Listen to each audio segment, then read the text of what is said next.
Thank you for joining us. I'm Aaron Rodgers. One day after the Clemson Tigers football team won their third straight ACC championship, we found out where Clemson will play next. It was announced that the Tigers will face Alabama in the college football playoff on New Year's night. 7 Sports anchor Todd Summers joins us with more on the Tigers' next steps in the postseason. Aaron, next up, Clemson will head to New Orleans to play in the Sugar Bowl for the first time since 1959. And just the second time ever. The Tigers will play a familiar foe in Alabama. It's a squad they lost to in the national title game 2 years ago in Arizona and beat for the national title last season in Tampa. When the final college football playoff rankings were released today, Clemson earned the #1 national seed, and the Tigers' reward was a Crimson Tide team that was #1 for most of the regular season and did not have to even play in a conference title game this past weekend. Still, despite the Tigers being an early slight underdog in the game, Coach Sweeney is thrilled to be back in the playoff for a third straight season. They had a lot to consider from a committee standpoint, but, you know, they put the 4 best teams in there. I mean, Alabama has been the standard for a long time, and, you know, we've had obviously a couple huge battles with them, but excited about it. It's been 25 years since I've been to the Sugar Bowl, and it was with Alabama. Now on the other side of the playoff bracket, it's Georgia and Oklahoma in the Rose Bowl on New Year's Day. Coming up in sports, we'll let you know where the Gamecocks will be going bowling as well. All right, thank you, Todd. And fans are ready for this big game, the rematch with Alabama, coming up in about 4 weeks. 7 News reporter Katie Solt is live at the Esso Club in Clemson. It's a popular gathering spot. And Katie, how are fans reacting to this big announcement?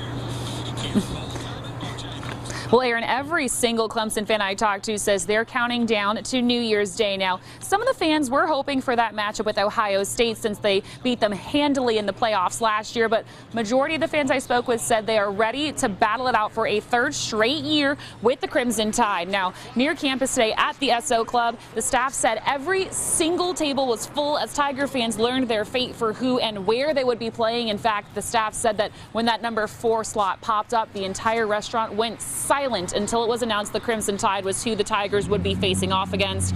Fans, of course, say they're thrilled to be going to New Orleans. And even though the Tide is that slight early favorite, as Todd mentioned, you can't count the Tigers out when it comes to performing under pressure. Whenever you play Alabama, no matter what they're ranked, no matter who's on their roster, it's a tough game.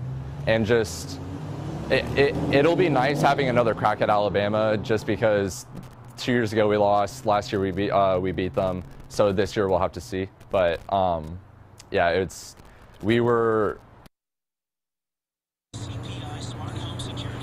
And now a lot of students like Christian and his roommate, I found out, are actually trying to work out their plans so they can go to New Orleans. A lot of students are hoping they'll get some tickets through the student lottery system here on campus. And as far as the Esso Club staff goes, they're going to be closed because of Christmas break falling around the time of that playoff game, but they will be open for the championship game. And I'm already told their schedule's posted up back, so in case the Tigers make that big game, they're ready for everything. Live in Clemson, Katie Solt, 7 News.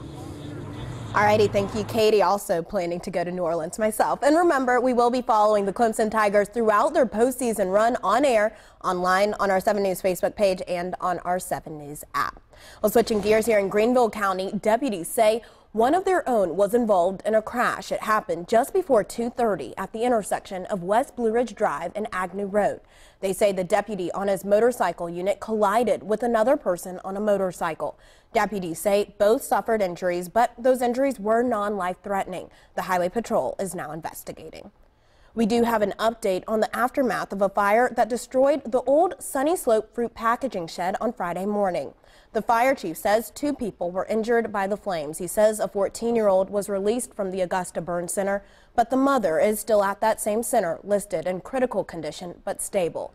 He says there is still no indication a 4th person was ever inside the plant.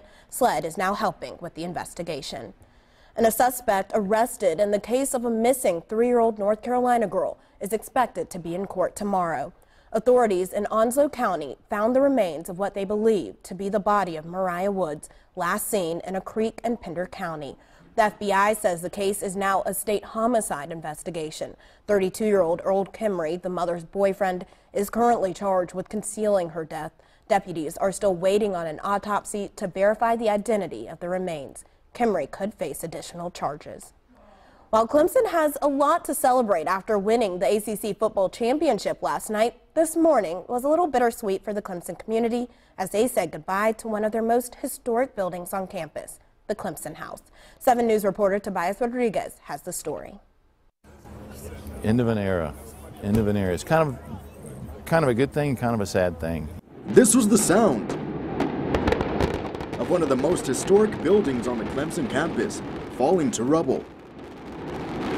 In just 20 seconds, everyone who came out to watch the implosion of the Clemson House had memories of the good old days flashing in their mind. Well, I remember getting haircuts at the barbershops in Clemson. David Sides isn't the only person who cherishes their time at Clemson House. Professor Emeritus Walt Castro says he spent many hours in this iconic building. And I can vividly remember having coffee in a Tiger Tavern, which was in the basement, with Coach Frank Howard. 150 pounds of explosives were used to demolish the building. These small explosions took out the columns on the 1st, 3rd, and 5th floors. The first pop was an experience Mr. Castro won't forget. I videoed on my smartphone, and whoever looks at my video is going to see a jerk when that first explosion came. So it was shocking. Even though the Clemson House is no longer standing, those who came out to say goodbye say life goes on.